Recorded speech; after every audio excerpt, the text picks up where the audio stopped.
இப்போ செந்தில் பாலாஜி வெளியில் வந்தாருன்னா இவர்கள் நிச்சயமாக சாட்சியை கலைச்சிருவாங்க.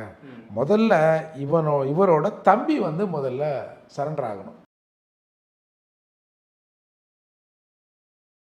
இந்த குற்ற செயலுக்கு பின்னாடி மூளையாக செயல்பட்டவர் அசோக்.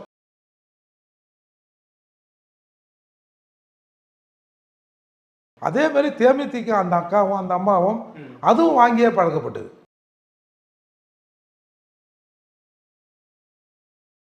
அந்த அம்மா போய் எல்லா இடத்துலையும் அழுவுது. என்ன பெரிய ஓட்டு வாங்கிட்டு போகுது அது? இப்போ திருவள்ளூர்ல அந்த கட்சிக்கு யார் இருக்கா? ஒரு புரட்சி பார்த்து ஒரு சீட்டை கொடுத்துருந்தா கூட அவங்க ஜெயிச்சிருப்பாங்க. சொந்த மனைவியே விஜயகாந்த் தன் கணவனின் இறப்பை விற்க பார்க்குது. அப்படி எல்லாம் பேசுகிறாங்கல்ல. இன்றைக்கி இப்போ விஜயகாந்த் இறக்கலைன்னு வச்சுங்க, இவ்வளவு கூட்டம் தேமுதிக அலுவலகம் பக்கம் வந்திருக்குமா? என் புருஷன் கூட வந்தேனே, நான் இப்போ தனியாக லாட்ஜில் தங்கியிருக்கிறேனே, ஐயோ அப்படி இப்படின்னா நம்ம என்ன பண்ண முடியும்? அதுக்கு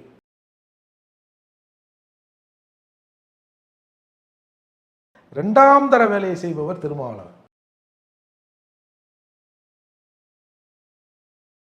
இவன் தண்ணி கொடுன்னு கேட்பானா இங்க, அதுக்கும் தலைவர் இவர் தானா. அங்க தண்ணி கேட்டால் சுண்ணி படான்னு வானா, அதுக்கும் தலைவர் இவர் தானா. இது என்னது இது? ஏன்னா எங்கெல்லாம் பார்த்தா பைத்தியக்காரன் தெரிந்தா தமிழ்நாட்டில் இருக்கிறவங்களாம். இங்கே சாதிம்பாரு, அங்கே போய் சௌமியா ரெட்டிக்கு போடுன்பாரு ஓட்டை. சேனல் 5 தமிழர்களுக்கு வணக்கம். இன்றைய நேர்காணலில் நம்மோடு இணைந்திருப்பவர் புரட்சி தமிழகம் தலைவர் வழக்கறிஞர் திரு ஏர்போர்ட் மூர்த்தி அவர்கள். சார் வணக்கம். சார் வணக்கம். சார், பல மாதங்களுக்கு மேலாக சிறையில் இருக்கக்கூடிய முன்னாள் அமைச்சர் செந்தில் பாலாஜியுடைய விசாரணை இன்னைக்கு மீண்டும் வரும் நிலையில் அமலாக்கத்துறை அதற்கு முன்னராகவே விசாரணைக்கு முன்னராகவே பதில் மனு ஒன்று கொடுத்துருக்காங்க. அதில் என்ன சொல்லியிருக்காங்கன்னா, அவருக்கு ஜாமீன் கொடுத்தீங்கன்னா வெளியே போயிட்டு சாட்சிகளை கலைத்து விடுவார், சாட்சிகளுக்கு பாதுகாப்பு இல்லை அப்படின்ற மாதிரி ஒரு மனுவை கொடுத்துருக்காங்க. இந்த ஜாமீன் மனு என்ன மாதிரியான ஒரு சூழ்நிலைக்கு போகும்னு நினைக்கிறீங்க? சார், இதில் ரெண்டு விஷயம். இவங்க ஏற்கனவே இந்த வேலையை செஞ்சவங்க. நீங்கள் சென்னை உயர்நீதிமன்றத்தில் இந்த வழக்கு விசாரணையை நீங்கள் நில் அண்ட் அவாய்ட் பண்ணுங்கன்னு சொன்னப்போ கூட புகார் கொடுக்குறான் ஒருத்தன். அவனே போய் என்ன சொல்கிறான், நான் ஒரு 5-6 பேர் மேலே புகார் கொடுத்தேன். போலீஸ் செந்தில் பாலாஜின்ற யாரோ ஒருத்தர் மேலே வழக்கு போட்டாங்க, அவருக்கு இந்த வழக்குக்கும் சம்மந்தம் இல்லை அப்படின்னு முதலாக புகார் கொடுத்தவர் கோர்ட்டில் அஃபிடவிட் போடுறார். அப்புறம் இன்னொரு கட்டத்தில் நாங்கள் காசு வாங்கினோம், இப்போ எங்களுக்கும் யார் எங்கள் மீது புகார் கொடுத்தாரோ அவங்களுக்கும் ராசி ஆகி போச்சு. ராசி ஆயிடுச்சுன்னா என்ன அர்த்தம்? என்ன கேஸை கொடுத்துட்டேன், சரி எவ்வளோ கொடுத்தேன், சரி இந்தா எதனா வாங்கிட்டு போ. இல்லை சார் கோர்ட்டு அது இதுன்னு அலைஞ்சி நான் இவ்வளோ செலவாகுது, அதையும் சேர்த்து வாங்கிங்க, இப்போ என்ன பிரச்சனை அப்படின்னு ஏற்கனவே இவர்கள் வேலை தருகிறேன் என்று இன்ஃப்ளூயன்ஸ் பண்ணுறேன், உனக்கு வேலை போட்டு தரேன் அப்படின்னு புரோக்கர் வச்சு காசை கலெக்ட் பண்ணி அவங்க புகாரின் பேரில் வழக்கு தொடரப்பட்டு அந்த வழக்கு நம்ம இமேஜை டேமேஜ் பண்ண நம்மளை உள்ள தள்ளிடும்னு வாங்கினோட காசை கொடுத்துட்டான். இல்லை எங்களுக்குள்ளே இப்போ ராசி ஆச்சு அதையும் தள்ளுபடி பண்ணுறாங்க. அப்போ என்ன அர்த்தம்?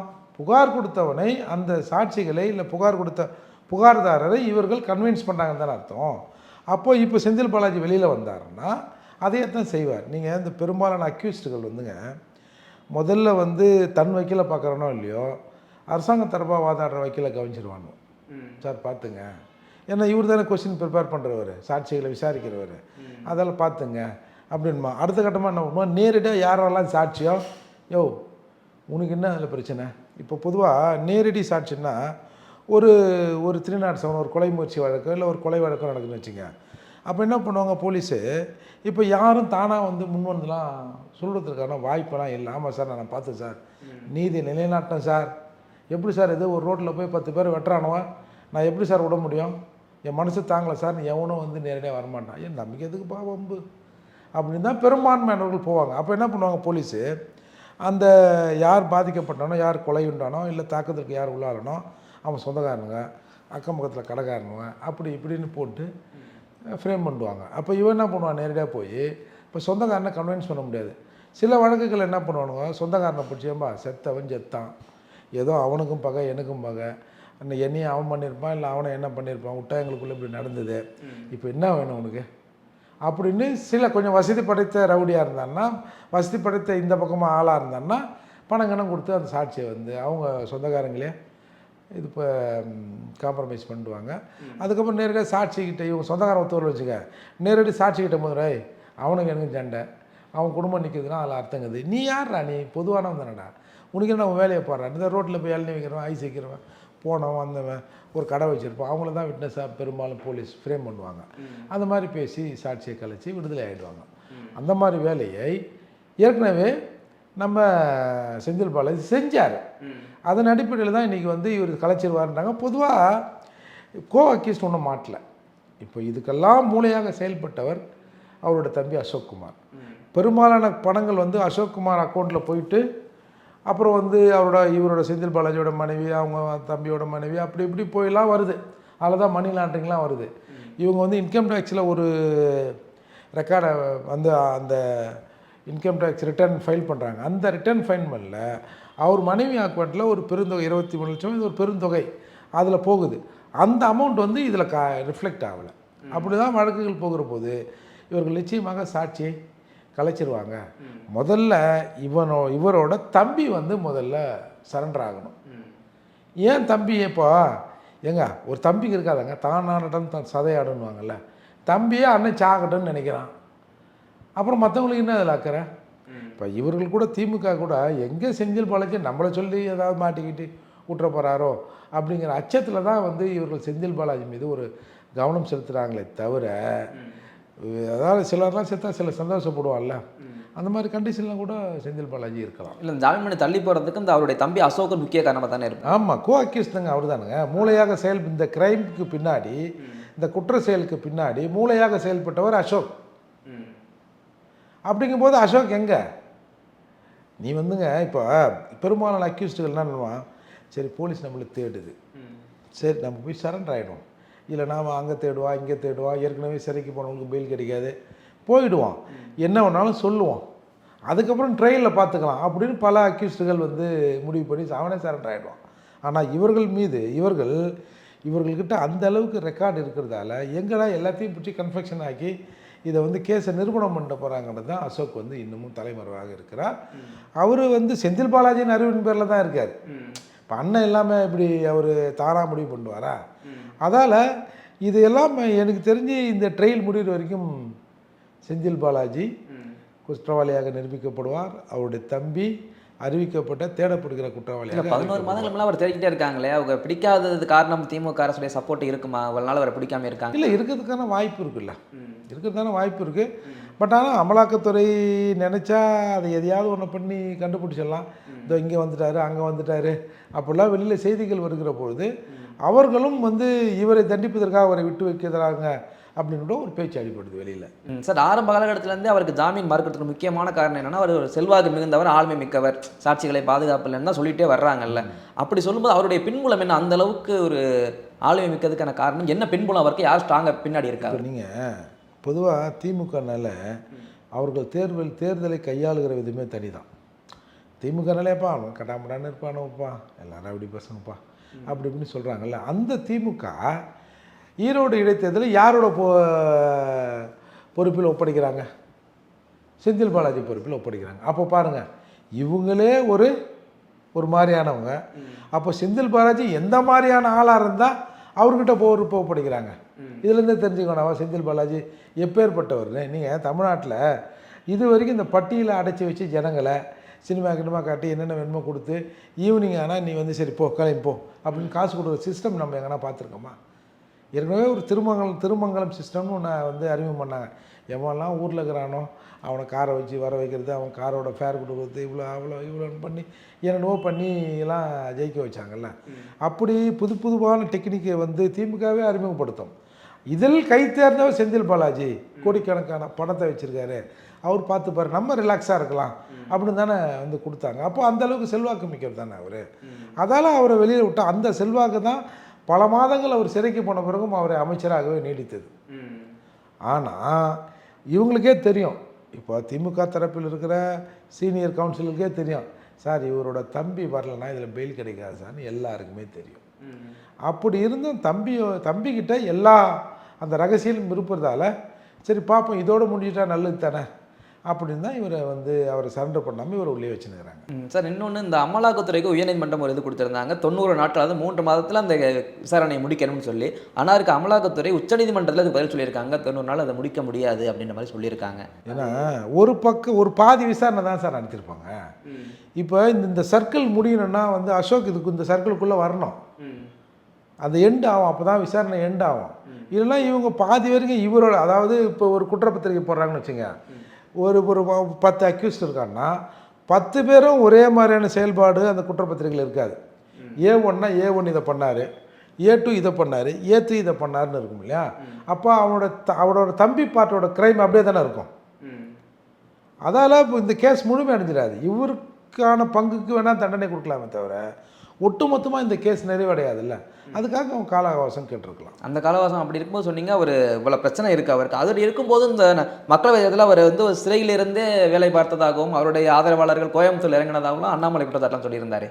இல்லை, இப்போ அவங்க கட்சிக்காரங்க இருக்க தானே செய்வாங்க. ஆனால் அவர் என்ன சொல்கிறாருன்னா, செந்தில் பாலாஜியோட நேரடி ஃபோன் தொடர்பு மூலமாக. சும்மா ஒரு ஃபோன் இருந்தால் போதாதுங்க. ஃபோன் இருக்குது, உலகமே நம்ம கையில் இருக்கிற மாதிரி தானே. என்ன சொல்ல போகிறேன், இப்போ அதை பண்ணுங்கள் இதை பண்ணுங்க, நாங்கள் கொஞ்சம் காசு இருக்குது, காசு இருக்கும், எடுங்க கொடுங்க வாங்க, அவ்வளோதானே. இப்போ என்ன கொள்கையை பேசி அவனை போய் உருவியை ஓட்டு வாங்க போகிறோம். எப்போ காசு அங்கே இருக்குது, இது பார்த்து கொடுங்க, அவனை போய் பாருங்கள், இவனை பாருங்கள், நீட்டாக காசை கொடுங்க, அவ்வளோதான். அதை திமுகவில் பல பேர் காசை எடுக்க மாட்டாங்க, அதுதாங்க பிரச்சனை. இவங்க இதுலேருந்து வந்ததால் இவர் வந்து கொஞ்சம் தாராளமாக செலவு பண்ணுவார்.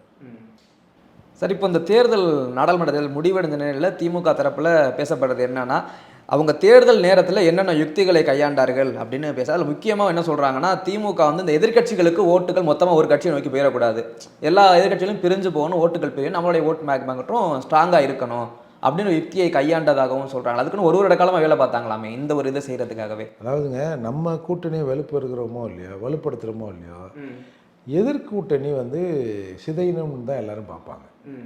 அதுதான் அது வந்து தேர்தல் டாக்டிக்ஸ் தான் அது. இல்லை அவங்களும் கொஞ்சம் பாதி ஜெயிக்கிட்டோம், நம்மளும் பாதி ஜெயிக்கிட்டோன்றதுக்கு எவனா இங்கே தேர்தலை எதிர்கொள்ள போகிறது இல்லைல்ல. அதெல்லாம் திமுக அந்த கிரிமினல் வேலைகளை செய்யும். ஏன்னா ஆட்சி அதிகாரம் இவங்க கையில் இருக்குது. நீங்கள் பார்த்தீங்கன்னா இப்போ வந்து தேமுதிக யாரால் அழிந்ததில் பெரும்பங்கு இவங்களுக்கு உண்டு. நீங்கள் பாருங்கள் இவங்க எப்படி அதை டாக்டிக்ஸ் பண்ணுறாங்கன்னு. தேமுதிக விஜயகாந்தை முதல்ல நீ நில்லு, அப்புறம் சொல்லு, ஏன்னா கேப்டனாக கப்பல் ஓட்டுறது தான் கேப்டன்னு, தண்ணியில் மிதக்கிறவங்க கூடவா கேப்டன்லாம் பேசுனாங்க. அந்த மேடையில் கருணாநிதி அவர்கள் இருந்தார், திருமாவளவன் அவர்கள் இருந்தார், கம்யூனிஸ்ட் இருந்தது, ஸ்டாலின் இருந்தார், எல்லாரும் சிரித்தாங்கல்ல அப்போ. ஆனால் சாவில் பாருங்கள், சிரித்தவன்லாம் போயிட்டான், காசு வாங்கி பேசினவன் போக முடியல. தெரியுதா? ஒருத்தனை எதிரி ஆக்கிட்டு இவர்கள் எதிரியோடு நண்பர்கள்ட்டாங்க. அதாவது இந்த அளவுக்கு சிறப்பாக வந்து அவருடைய சவ அடக்கத்தை, அந்த இறப்பை அப்படி ஊர்வலமாக அதை பண்ணி இதை பண்ணி கொண்டாந்தவங்க யாருமே இல்லை. அப்போது இந்த பக்கம் தேமுதிகவை அழித்த பழின்னு ஒன்று திமுக மீது தொங்கி கொண்டு வருதில்ல, அந்த பழியை இதில் நாங்களாம் வந்து அதெல்லாம் பார்க்கறது இல்லைங்க அப்படின்னு செஞ்சாங்க. இதுக்கு இன்னொரு பாசம் இருக்குன்னு வச்சுங்க. ஆமாம், அப்படி செஞ்சு பார்த்தாங்க. அவர்கள் வந்து இவங்களோட வருவாங்க அப்படின்லாம் பார்த்தாங்க. ஆனால் இவங்க இதை கொடுக்காதவங்க, இவங்க வாங்கியே பழக்கப்பட்டவங்க. அதே மாதிரி தேமுதிக அந்த அக்காவும் அந்த அம்மாவும் அதுவும் வாங்கியே பழக்கப்பட்டது. நீங்கள் பொதுவாக தேர்தலுங்க சீட்டு நோட்டு அப்படின்னு ஒரு ஃபார்முலா எல்லாரும் சொல்லுவாங்க. இப்போ எவ்வளோ சீட்டு வாங்கலாம், எவ்வளோ நோட்டு வாங்கலான்னு. 400 கோடி 500 கோடி 600 கோடி அப்படின்னு தேர்தலில் கூட்டு வச்சா காசாம்பா அப்படின்னு ஒரு பேச்சையே, ஒரு டாப்பிக்கையே, புது அத்தியாயத்தை தமிழக அரசியலில் உருவாக்குனவங்க நம்ம இந்த அம்மையார் தான். அது எல்லாருக்கும் தெரிஞ்ச கதை. அப்பா இவ்வளோ கூட்டி வாங்கிட்டு மக்கள் நல்ல கூட்டின்னு வச்சுட்டாங்களாம்பா அப்படி இப்படின்னு சொன்னாங்க. அப்போது தேமுதிக இந்த பக்கம் பேசுது, அந்த பக்கம் பேசுது, அங்கே பேசுகிறாங்க, இங்கே பேசுகிறாங்க, எது ரேட் அதிகமாகுதோ அதை வந்து முடிச்சுப்பாங்க அப்படின்லாம் பல பேர் பேசுகிறாங்கல்ல. அப்படி இருக்கிற போது இவங்க அந்த பக்கம் அதிமுக பக்கம் போயிடக்கூடாது அப்படின்னு முயற்சி போனாங்க, இந்த பக்கம் பேசினாங்க. கடைசியில் வந்து அவங்க அதிலே போயிட்டாங்க. இவங்க கருணாநிதி கூட சொன்னார் தெரியுங்களா, பழம் நழுவி பாலில் விழுமென்று இருந்தேன், அந்த பழம் சாக்கடையில் விழுந்தது அப்படிலாம் பேசினாங்க.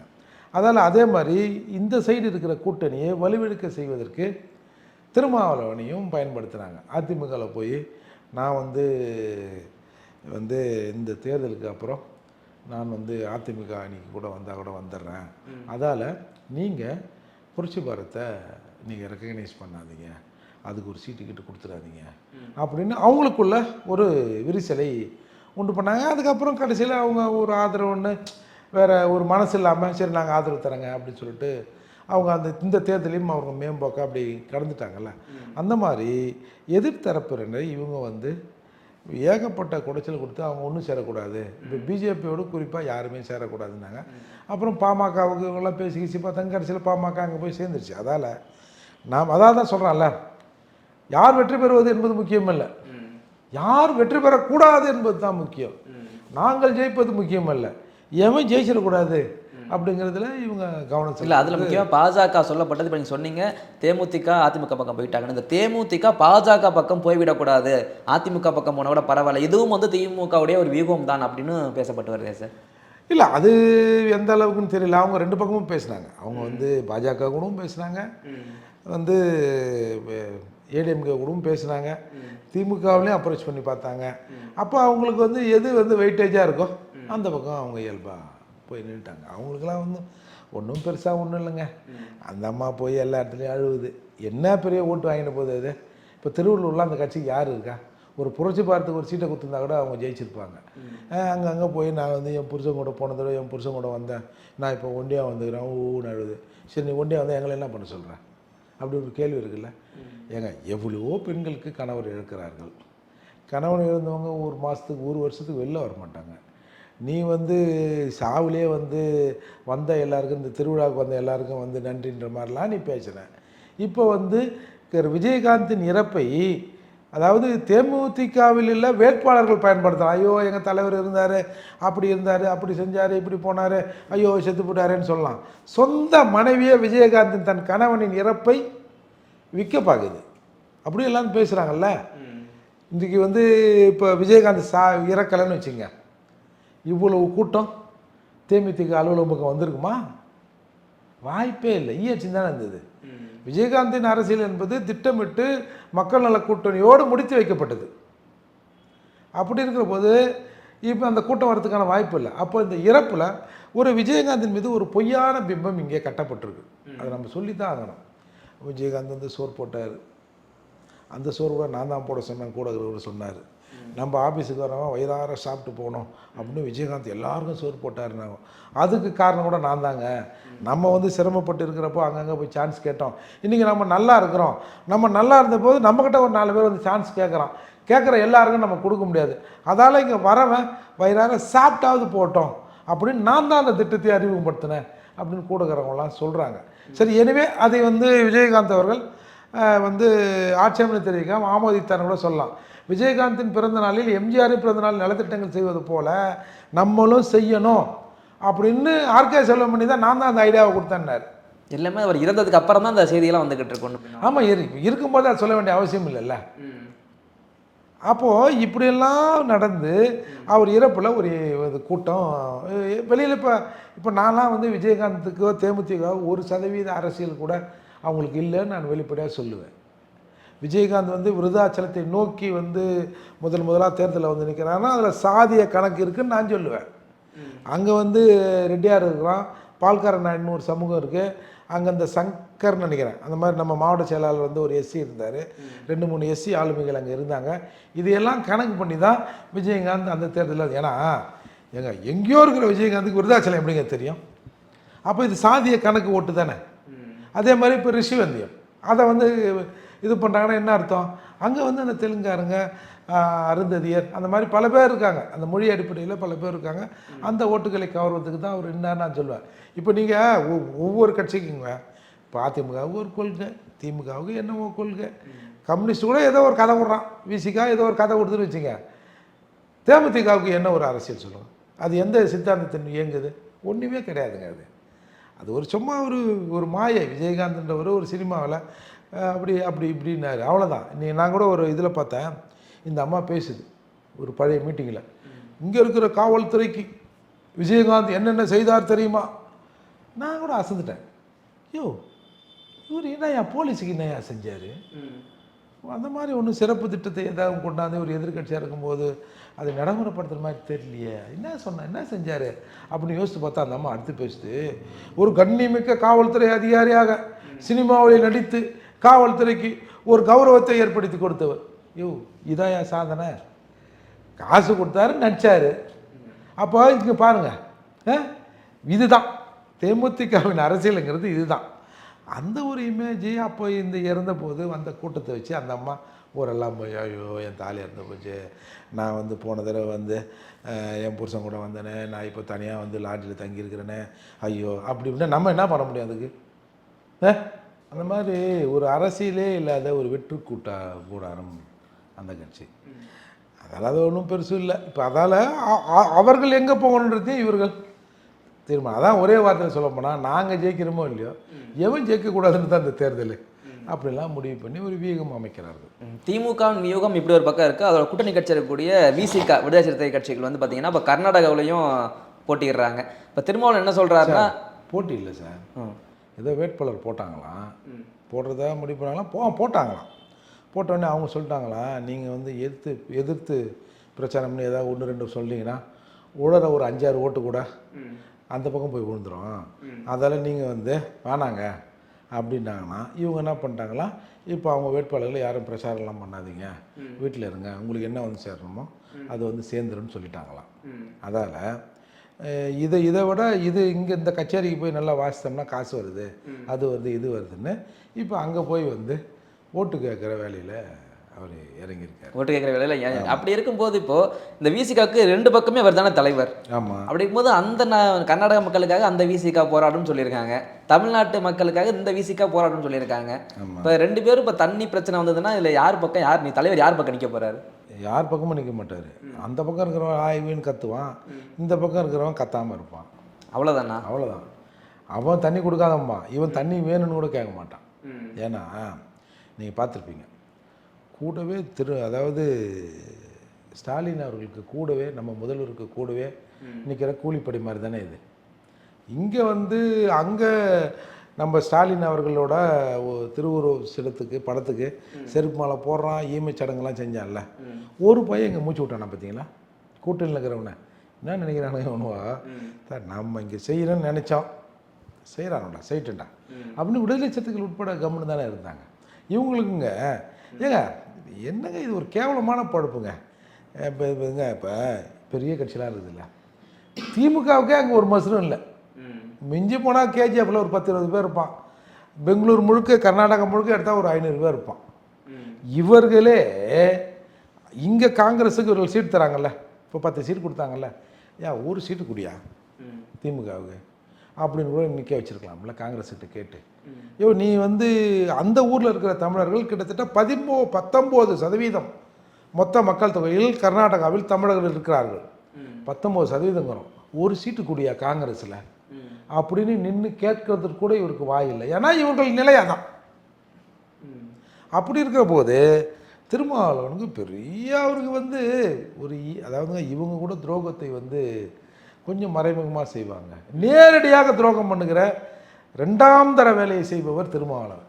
கேட்குறாங்க, அங்கே கேட்குறாங்க, ஏங்க இப்போ நீங்கள் இங்கே வந்திருக்கீங்க, இப்போ எப்படிங்க காவிரி நீர் பிரச்சனை என்னங்க பண்ணுவீங்கன்னா, அது வந்து அந்த ஊரில் தமிழ்நாட்டில் இருக்கிற சிறுத்தைகள் வந்து தண்ணி கேட்பாங்க, கர்நாடகாவில் இருக்கிற சிறுத்தைகள் அந்த மக்கள் நலன் பார்த்து கேட்பாங்க, என்ன தண்ணி கொடுக்கூடாதுன்னா அதில் முரண்பாடு இருந்தாலும் அப்படி தான் கேட்பாங்கன்ட்டார். அப்போ இவன் தண்ணி கொடுன்னு கேட்பானா, இங்கே அதுக்கும் தலைவர் இவர் தானா, அங்கே தண்ணி கேட்டால் சுண்ணி போடான்னு வானா அதுக்கும் தலைவர் இவர் தானா. இது என்னது இது? ஏன்னா எங்கெல்லாம் பார்த்தா நான் பைத்தியக்காரன் தெரிந்தா தமிழ்நாட்டில் இருக்கிறவங்களாம் என்ன இவ்வளோ கேவலமான அரசியலை நேரடி துரோகத்தை அவர் செய்கிறாரு. இங்கே சனாதனம்ன்றார், இப்போ பேச வேண்டியதானே, அங்கே போய் சனாதனம் சந்தானம் கிந்தானம்னு பேச வேண்டியதானே. அங்கே பேச மாட்டாரோ? அங்கெல்லாம் பேச மாட்டார், இங்கே தான் பேசுவார். இங்கே வந்து சாதிம்பார், அங்கே போய் சௌமியா ரெட்டிக்கு போடுன்பார் ஓட்டை. இதெல்லாம் என்ன கேவலம் இது? ஏன்னா அந்த பிள்ளை நல்லா குண்டா கொஞ்சம் சிவப்பாக இருக்குல்ல, அதுக்கு போடுங்க ஓட்டை அப்படிம்பார். இதெல்லாம் ஏங்க நீங்கள் பிழைப்புவாதி தான், நான் அதை ஒத்துக்கிறேன். கொஞ்ச நாச்சும் தமிழர்கள் இங்கே இருக்கிறாங்களே, நம்ம போனோம்னா அவங்க கேட்பானுங்களே அப்படின்ற அக்கறைக்கு தான். நீங்கள் பாருங்கள், இன்றைக்கி ஒரு புள்ள இந்த கொரோனா காலத்தில் இந்த முன்கள பணியாளர்கள்னு இந்த மருத்துவத்துறையில் நர்ஸுங்க இருக்கிறாங்கல்ல, ஆமாம், அதில் நம்ம தமிழ் புள்ள ஒன்று அது போய் வந்து அதில் சேர்ந்துருக்கு. அதுக்கப்புறம் அவங்க ஒரு எக்ஸாம் வச்சுருக்காங்க. அந்த எக்ஸாம்லேயும் அது இது பாஸ் ஆகி சேர்ந்துருச்சு. அப்புறம் வந்து இந்த ஹெல்த் இன்ஸ்பெக்டர் இருக்காங்கள்ல, அதுக்கு ஒரு எக்ஸாம் வச்சுருக்காங்க. அந்த ஹெல்த் இன்ஸ்பெக்டர் எக்ஸாம்லேயும் அந்த புள்ள வந்து பாஸ் ஆகிடுச்சு.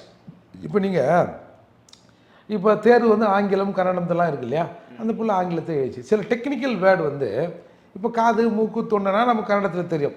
சில டெக்னிக்கலான உள்ளுறுப்புகள் வந்து மெடிக்கல் டேர்ம்ஸ் வந்து அந்த பிள்ளைக்கு தெரியாதுல்ல. இப்போ அது போய் ஒரு இடத்துல வேலைக்கு அமர்ந்துருச்சுங்க. அப்போ மேலே இருக்கிற அதிகாரி சொல்கிறான்னா, நீ இந்த இங்கிலீஷில் எழுதுகிற வேலைலாம் வைக்காத. இப்போ பேஷண்ட் நேமு கேண்டிடேட் நேம்லாம் எழுதுகிறோம்ல, அதெல்லாம் ஆங்கிலத்துலேயும் கன்னடத்துலேயும் இருக்கும்ல. அந்த பிள்ளை இங்கிலீஷில் எழுது, கன்னடத்தில் எழுது, கையெழுத்து கூட இங்கிலீஷில் போடாது கன்னடத்தில் போடு அப்படின்னு ஒரு பிரச்சனை அங்கே ஓடி அது இப்போ அங்கே பரவலாக பேசப்பட்டு வருது. அப்போது அவனோட உணர்வு பாருங்கள் எப்படி இருக்குது. இந்த காயாம்புன்னு ஒரு புலவருங்க, அந்த ஆள் பேரில் தமிழில் எழுதிக்குதுங்க. கேஜிஎஃப்பில் ஒரு பஸ் ஸ்டாண்டில் காயாம்பு பஸ் நிலையம்னு பஸ் ஸ்டாண்டுன்னு அதை மாத்திரான்றான். ஏய் என்னடா மயிர் தமிழில் எழுதிக்குதுங்க. யோ அது உங்கள் ஊருக்காரன். எங்கள் ஊருக்காரன் தானே, அவன் பேர் தமிழ் கன்னடத்துலலாம் இருக்கணும். அப்படி இருக்குங்க. இங்கே என்னடான்னா எல்லாரும் போய் காட்டுறோம். நம்ம என்ன சொல்கிறது இது? அதால் இவ்வளவு ஒரு மட்டமான அரசியல்வாதியை இது வரைக்கும் வந்து இந்தியா பார்த்துருக்காது. அதாவது உள்ளுக்குள்ளே துரோகம் பண்ணலான்னு இருக்கலாம், இப்படி வெளிப்படையாக இப்படி துரோகம் பண்ணுறாரு. என்ன இவருக்கு திமுகவே அங்கே நக்குது, என்ன இவர் போய் கீச்சிடுவார்? அங்கே போய் நம்ம வந்து தமிழ்நாட்டு உரிமைக்காக நாங்கள் பேசுகிறோம், பேசுறிவியா? அப்போது இதே தேவகவுடா இப்போ ஆட்சி பண்ணுறாருல, 2000 ரூபாய் கொடுக்குறாரு மாதம். இப்போ 30 கிலோ அரிசி தரேன்னு இருந்தாங்களே, அது 60 கிலோவாக தரேன்னாரு. மத்திய தொகுப்பில் ஒத்துக்கலை. அப்போ 60 கிலோ தரலையா, அந்த 30 கிலோ கூடுதலாக ஒரு கிலோவுக்கு 5 ரூபான்னு போட்டு காசாக கொடுத்துறேன் அக்கௌண்ட்டில் அப்படிலாம் சொல்கிறாரு. இதெல்லாம் சொன்னால் அங்கே இருக்கிற தமிழனுக்கு புரியாதா? புரியும்ல. ஆனால் தமிழ் உணர்வு இருக்குல்ல. இப்போ நீங்கள் 1000 பேர் கன்னடத்தில் வந்து பேசினோட கன்னடகாரமானுவோம், நம்ம ஊருக்காரன் வந்து போய் பேசினா நம்பலாம்ப்பா, தமிழ்காரப்பா, நம்ம தமிழ்நாட்டிலேருந்து வந்துக்கிறாருப்பா அப்படின்ற அந்த உணர்வுக்கு தெரியுமா? அந்த உணர்வை கன்னட காடைகளிடம் விற்பதற்காக திருமாவளவன் போயிருக்கிறார். அங்கங்கெல்லாம் விற்றானுவோம், உலக நாடுகள்லாம் விற்றானுவோம். ஈழத்தமிழர் அது இது, நாங்கள் தான் வந்து 4ஆம் கட்ட போகிறோம் நடத்த போகிறோம், 5ஆம் கட்ட போகிறோம் நடத்த போகிறோம், நாங்கள் தான் தென்னாட்டு பிரபாகரன். ஏன்னா நீ தென்னாட்டு பிரபாகரன், அப்புறம் வடநாட்டில் யாரா பிரபாகர? என்ன கதை இது? இப்படிலாம் பேசி காசாங்கிறாங்கல்ல. இப்போ உள்ளூர்லேயே விற்பனை வருது. வெளியூர் சந்தையில் போய் விற்றது போக உள்ளூரில் சந்தை கூடி இருக்குது, அதில் போய் விற்கிறதுக்கு போயிருக்காரு திருமாவளவன். வேறு என்ன சொல்கிறது சார்? அது அவர் கொண்டு போகிறது ஒரு மாநிலத்துக்கும் தனது கொள்கையும் சித்தாந்தத்தையும் கொண்டு போகிறதுக்கு தான் அப்படின்னு சொல்லியிருக்காரு. சரி சார், என்ன சித்தாந்தம்? அங்கே வந்து தமிழ்நாட்டுக்கு ஒரு சொட்டு தண்ணி கூட தரக்கூடாதுங்கிறது சித்தாந்தம். அப்போ இங்கே குண்டிய கழுவுறதுக்கு எந்த தண்ணி யூஸ் பண்ணுவேன்? அப்போ இங்கே கழுவும்போது இங்கே நம்ம ஊர் தண்ணி, அங்கே கழுவும்போது அந்த ஊர் தண்ணியா? அங்கே போனால் அவர்களுக்கு சாதகமாக பேசிடுவேன், இங்கே வந்தால் எங்களுக்கு சாதகமாக பேச கூட மாட்டேன். ஆனால் எல்லாமும் இங்கே அனுபவிப்பேன். இது எப்படி சரியான அரசியலாக இருக்கும் சார்? இந்த மாதிரி அரசியல் யாருமே பேசுறதில்லை சார். நீங்கள் இதைத்தான் எல்லா கட்சிகளும் செய்கின்றன. கம்யூனிஸ்ட் தான் செய்யுது, காங்கிரஸ் தான் செய்யுது, பிஜேபி தான் செய்யுது. ஆனால் அவர்கள் இவ்வளவு வெளிப்படையாக அவனும் பேச மாட்டான். பேச செருப்பு கொண்டு நம்மளை அடிப்பானுவா, எதுக்குடா வம்பு அப்படின்னு நினைப்பான். ஆனால் இவர் அதையெல்லாம் தாண்டி நிற்கிறாரு சார். இதே நேரத்தில் தேர்தல் நேரத்தில் இப்போ ஒரு பெரிய ஒரு பிரச்சனை போயிட்டுருக்கு. முன்னாள் பிரதமர் தேவகவுடா அவருடைய பேரன் பிரஜ்வல் ரேவண்ணா உதவி கேட்டு வர பெண்களில் பாலியல் வன்கொடுமை செய்தது அந்த வீடியோக்கெல்லாம் ரிலீஸ் ஆகி அவர் தலைமறைவும் ஆகிட்டதும் பேசப்பட்டு வருது. இது தேர்தலில் அவங்களுக்கு பின்னடைவை தானே இருப்பாங்க. இந்த இந்தியாவிலே இருக்கிற அரசியல்வாதிகளில் தேவகவுடா பேரனும் குமாரசாமி பையனும் ஆகிய இவன் தான் அத்திமீறி கைப்பிடிச்சிக்கிட்டானா? பல பிரதேச நாய்ங்க இந்த வேலையை தான் செய்யுது. நம்ம தமிழ்நாட்டிலையும் அது தானே நடக்குது. என்ன என்னமோ பெருசாக இது சார்? இதில் இதுக்கு பின்னாடி ஒரு அரசியல் இருக்குது. நம்ம அவன் செஞ்சது சரின்னு சொல்ல வரல. இப்படியான அத்துமீறல்கள் பல இடங்கள் நடக்குது. ஏன் இது இந்த நேரத்தில் வெடிக்குது? அந்த வீடியோ வெளியிடும் இந்த நேரத்தில் வெளியிடுறதுக்கு, அதாவது இந்த அம்பரீஷ்னு ஒரு நடிகர் இருந்தார் தெரியுங்களா, அவரோட மனைவி வந்து சுமலதா, நம்ம ஊரில் கூட நிறைய படத்தெல்லாம் நடிச்சிருக்காங்க. அவங்களோட சொந்த ஏரியா வந்து மாண்டியா. இந்த குமாரசாமி தேவகவுடா இவர்கள் ஏரியாவும் மாண்டியா தான். அப்போது அங்கே வந்து அந்த அம்பரீஷ் வந்து கொஞ்சம் ஃபேமஸாக இருந்தார். அவர் இறந்த பிறகு வந்து சுமலதா வந்து அவர் எப்படின்னா அவர் காங்கிரஸில் நின்று ஜெயிக்கிறார், காங்கிரஸ்காரர் அவர். அப்புறம் காங்கிரஸுக்கும் இவருக்கும் ஏற்பட்ட பிரச்சனையில் அவர் பிஜேபி ஆதரவாளராக மாறுறாரு. இந்த சுமலதாவும் பிஜேபி கட்சியில் இருக்கிறாங்க. இப்போது அது எம்எல்ஏ தொகுதி. அவர் வந்து அம்பரீஷ் வந்து எம்எல்ஏவாக இருந்தார், அமைச்சராக கூட இருந்தார் கர்நாடகா மந்திரி சபையில். அப்போது இந்த அம்மாவுக்கு இந்த எம்பி தேர்தலில் சீட்டு கொடுக்கல. ஏன்னா இது எம்பி தேர்தலில். அப்போது உங்களுக்கு வந்து தேவகவுடா கூட ஒரு மாதிரியான நபர். குமாரசாமி கொஞ்சம் எளிமையாக எல்லாருக்கூடையும் பழகக்கூடியவர், விவசாயிக்கு நல்ல அக்கறை கொண்டவர். நம்ம ஒரு சர்க்கிள் அந்த கவுடா தானே அவங்க, அந்த சுற்று வட்டார கவுடா மக்களை தன் கைக்குள்ளே வைத்திக்கணும். இப்போ நம்ம இங்கே சொல்கிறல ஒரு தொகுதியை சொல்லி ஒரு வேட்பாளரை சொல்லுவோம் இல்லையா பேருக்குல, அந்த மாதிரி அவர் வந்து குமாரசாமி கொஞ்சம் அங்கே செல்வாக்குள்ளவர். இப்போ அவருக்கு சீட்டு கொடுத்துருக்காங்க. முதற்கட்டமாக தேர்தல் நடந்துச்சு. 2வது கட்ட தேர்தல் வருகிற 5ஆம் தேதி என்னமோ நினைக்கிறேன். அந்த தேர்தலில் அந்த தொகுதியில் வாக்குப்பதிவு. அதை சீர்குலைப்பதற்காக இது இப்போதைக்கு எடுத்து விடப்பட்டுருக்கிற நம்ம அது தப்பு சரின்னு போல. இந்த நேரத்தில் அந்த அம்மா இப்போ தேர்தலுக்கு வேலை செய்யவும் வரல. ஏன்னா இது நான் சீட்டு கேட்டு அதை முரண்பாடில் அப்படி நிற்கிது. அந்த போட்டியில் இது வெளியிடப்பட்டதாகவும் ஒரு தகவல் சொல்லப்படுகிறது. சார், ஒரு மிகப்பெரிய குற்றச்சாட்டு வந்து அரசியல்வாதிகள்லாம் ஃபஸ்ட்டு வைக்கிறது இந்த பாலியல் வன்கொடுமை, பெண்கள் சம்மந்தமாகப்பட்டு தான் ஃபஸ்ட்டு டேமேஜாகவே இருக்குது அரசியல்வாதிகளுக்கு. அது ஒரு ட்ரெண்டாகவே எடுத்துட்டாங்களா இப்போது? இல்லை, அப்படி இல்லைங்க. பிரபலமானவர்கள் அதை செய்வதால் அது வந்து வருது. நீங்கள் ஒரு 10க்கு மேற்பட்ட பெண்கள், மினிமம் 10 பெண்கள் இருந்தால் விகாஷா கமிட்டின்னு அந்த கம்பெனியில் வைக்கணும்னு ஒரு சட்டம் இருக்குது அந்த கன்சர்னில். அப்போ அந்த கன்சர்னில் அந்த மாதிரி வேலை நடக்குதுன்னு அர்த்தமா சார்? இது வந்துங்க, இது நம்ம சொன்னால் ஒரு மாதிரியாக இருக்கும். ஒரு ஆணை பார்த்து ஒரு பெண்ணுக்கு ஒரு இது வர்றது இயல்பு தான். பட் என்னென்னா நம்ம நடைமுறையில் சில ஒழுக்க நடைமுறையில் கடைப்பிடித்து வரோம். அதால் இது அங்கங்கே தடுக்கப்படுகிறது. இவனுவ வந்துங்க நீங்கள் பார்த்துருப்பீங்க நம்ம ஊரில் என்னென்ன அட்டகாசம்லாம் நடந்ததுன்னு. அப்போது அப்பா அம்மாருக்குன்னு சொல்ல போகிறதில்ல, நீ அவ்வளோ கை போய்ச்சிடு, இவ்வளோ கை போய்ச்சிடு, நான் பார்த்துக்கிறேன்னு. பிள்ளைங்க அத்துமாரி போகுது. அப்பனுங்களால் இந்த நாய்களை தண்டிக்கவும் முடியல. என்ன எவன் ஏமாச்சா அவன் கேட்பான். இப்போ சாதாரணமாக நீங்கள் இப்போ ரோட்டில் பார்த்தீங்கன்னா இப்போ கலாச்சாரம் எப்படி மாறி போச்சுன்னா, இந்த தலை எங்கேயும் இப்படி இந்த போகிறாங்கிறான் விட்டுங்கெல்லாம் போகிறானுல்ல. ஒரு சாதாரண ஒரு குடிமக்கள் அவனோட பையன், ஒரு அப்பா அம்மா அவனோட பையன் இந்த மாதிரிலாம் முடி வச்சுன்னு போகிறது யாராவது விரும்புவாங்களா? இப்போ நாங்கள்லாம் படிக்கும்போதெல்லாம் இந்த மாதிரிலாம் இல்லையா, எல்லாமே இப்படி தான் மாறி இருப்போம். நான் 12வது படிக்க சொல்ல கூட எங்கள் ஹெச்எம் ப்ரேயரில் அப்படியே வருவார், ஒரு ரூல் தடி மாதிரி வச்சுருப்பார். இப்படி விடுவார், விட்டு இந்த காது மேலே முடி வந்துன்னு வச்சுக்க, அந்த ரூல் மேலே அந்த ரோல் தடி இருக்குல்ல, அது மேலே முடி வந்து அடி பிச்சை எடுப்பார். 11, 12 நாங்கள் அடி வாங்கியிருக்கோம். அப்போது எல்லாம் நீட்டாக இருந்தான். இப்போ எல்லாரும் அதுக்கு நேரடியாக இருக்காங்களா? அப்போது யாரோட பேச்சையும் யாரையும் கேட்கல. சாதாரண குடும்பத்திலே இப்போ கேட்க மாட்டேதுங்க. அப்போ பெரிய பணக்கார குடும்பத்தில் எப்படி கேட்குங்க? அவங்க அதை பார்க்கறதுக்கும் நேரம் இருக்காது. அதால் இந்த மாதிரியான அத்துமீறல்கள் சர்வசாதாரணமாக நடக்குது. நடக்கக்கூடாது. இந்த கேடுகட்ட சமூகத்தில் இது வந்து ஒரு எழுதப்படாத அவங்களுக்கு ஒரு ரிலாக்ஸேஷன் மாதிரி ஆகிப்போச்சு. என்ன பண்ணுறது சார்? இப்போ நீங்கள் ஒரு வழக்கறிஞர். இப்போது ரீசெண்டாக காவல்துறை அறிவிப்பு வெளியிட்டிருக்காங்க. அவங்க தனியார் வாகனங்களில் யாருமே லாயர் சரி, பத்திரிகை சேர்ந்தவங்க சரி, காவல் எதுவுமே அவங்க ஸ்டிக்கர்ஸ் ஒட்டிக்கக்கூடாது அப்படின்னு போட்டிருக்காங்க. மே 2க்கு பிறகு அப்படி ஓட்டினா அதுக்கான தண்டனைகள் வரும்னு சொல்லியிருக்காங்க. அவங்க ஐடென்டிட்டி அது போடுறதுனால அது என்ன பிரச்சனைகள் இல்லை? முன்னாடி வந்து இந்த ப்ரெஸ்ஸுன்னத்தை பயன்படுத்தக்கூடாது. ப்ரெஸ்ஸுன்னா இந்த மாதிரி செய்தி நிறுவனங்கள், ஊடகங்கள், அது மட்டும் இல்லாமல் பிரிண்டிங் ப்ரெஸ் வச்சுக்கிறவங்க கூட ப்ரெஸ்ஸுன்னு போட்டுக்கிறான் அப்படின்றதுக்காக அதை வந்து ஒரு தடை போட்டாங்க. நீங்கள் ஒரு சம்பவம் கூட கள்ளக்குறிச்சி பக்கத்தில் ஒரு பெரிய கான்வர்சேஷன் ஆனதை கூட நாம் கொஞ்ச நாளைக்கு முன்னாடி பார்த்தோம்.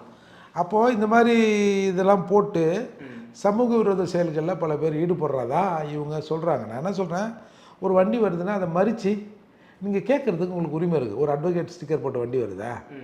இப்போ ஒரு அட்வொகேட்டுக்கு ஒரு 2-3 வண்டி வச்சுருக்காருன்னு வச்சுங்க. 2-3 வண்டிக்கு வந்து ஹைகோர்ட் பாஸ் ஆக முடியாது. ஏதாவது ஒன்றுக்கு எழுதி கொடுத்துருப்பாரு, மிச்சத்தில் அட்வொகேட் ஸ்டிக்கர்னு விட்டுருப்பாரு. அந்த நேரத்தில் நீ இந்த ஆர்சி புக் யார் மிளகுது, அந்த இது யார் வக்கீல் ஸ்டிக்கர் விட்டுருக்குன்னா அவங்க ஐடென்டி கார்டை காமிச்சாங்கன்னா முடிஞ்சு போச்சு. இதில் வந்து இது ஒரு நல்ல நடவடிக்கையாக பார்த்தாலும் இது வந்துங்க, இப்போ நீங்கள் இப்போ ட்ரெயினில் போகிறோம், ஏன் வந்து டாக்டர்னு தனியாக ஒரு காலம் வச்சுருக்கான்? ஒரு எமர்ஜென்சி.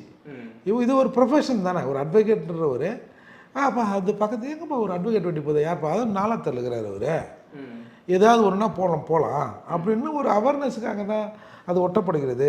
இதில் பல அத்துமீறல்கள் நடந்தாலும் இதெல்லாம் கண்காணிக்கலாம். இது ஒன்றும் கண்காணிக்காத அளவுக்கு பெரிய பிரச்சனை இல்லை. இப்போ ஒரு டாக்டர்னு ஒரு ஸ்டிக்கர் ஒட்டிக்கின்னு வச்சுக்கோங்க. ஒரு ஆக்சிடென்ட் ஆனால் டக்குன்னு அந்த வண்டி நிறுத்திக்கிட்டு சார் அதை கொஞ்சம் பாருங்களேன் அப்படிமா. அதை இப்போ ஒருத்தன் மயக்கடிச்சு விழுந்து கிடக்குறான். ஒரு சிக்னலில் ஒரு வண்டி, ஒரு டாக்டர் போட்ட வண்டி நிற்கிது, சிம்பிள் போட்ட வண்டி நிற்கிது. சார் இந்த மாதிரி ஒருத்தர் மயக்கடிச்சு விழுகிறார் சார், கொஞ்சம் ப்ளீஸ் சார் கொஞ்சம் பாருங்கள் சார் அப்படின்னா அந்த டாக்டர் நிச்சயமாக வண்டியை ஓரங்கட்டு வந்து பார்ப்பார். இப்போ சிக்னலில் வந்துக்கிறோன்னா ஒருத்தனா போய் சார் இந்த வண்டியில் டாக்டர் இருக்கிறாரா, அந்த வண்டியில் டாக்டர் இருக்கிறாருன்னு கேட்க முடியுமா? அதால் இதில் பல நல்ல விஷயங்களும் இருக்குது, பல கெட்ட விஷயங்களும் இருக்குது. கெட்ட விஷயங்களை களைய முடியாது என்பதற்காக ஒட்டுமொத்தமாக நாங்கள் நடவடிக்கை எடுங்கிறது அது வந்து ஒரு ஏற்புடைய செயலாக பார்க்க முடியாது. இதில் ஒரு பாசிட்டிவிட்டி இருக்குல்ல. இப்போ நீங்கள் சொல்கிறது போல் ஒரு காவல்னு ஓட்டிருந்தாலும் ஒரு தப்பு நடந்தால் பார்த்து பயப்படுவான். ஒரு பிரச்சனை கூட ஒரு பயப்பட இல்லை. ஒரு லாயர்னா சரி ஏதோ பிரச்சனை கேட்கலாம். இது மாதிரி அதுதான் இதை தப்பாக பயன்படுத்துகிறாங்க அப்படிங்கிறதுக்காக இதுவே இருக்கக்கூடாதுங்கிறது எப்படி ஒரு நடவடிக்கையாக இருக்க முடியும் இல்லையா? இப்போ ஒரு நீங்கள் சொல்கிற மாதிரி இப்போ ஒரு பப்ளிக் ஒரு மப்டியில் ஒருத்தர் போகிறாரு, ஒரு போலீஸு, ஒரு சின்ன ஒரு அட்ராசிட்டி நடக்குதுன்னா அந்த வண்டியோடு போய் நிறுத்தினா ஐயோ போலீஸ் வந்துட்டாயான்னுவான். இல்லைன்னா ஏய் யார் நீ மயிரா நீ அப்புறம் என்ன ஆகும்? அதால் இதில் பல நன்மைகள் இருக்குது, சில தீமைகளும் இருக்குது. அந்த தீமையை கலைந்து இதை நெறிப்படுத்தலாம். ஒட்டுமொத்தமாக ஒட்டாத வைக்காத, வச்சா குடுமி அடித்தா மொட்டைன்னா இப்போ நம்ம என்ன சொல்கிறது? இது ஏற்புடைய நடவடிக்கை இல்லை. ஓகே சார், தொடர்ந்து பேசுவோம். நன்றி. நன்றி.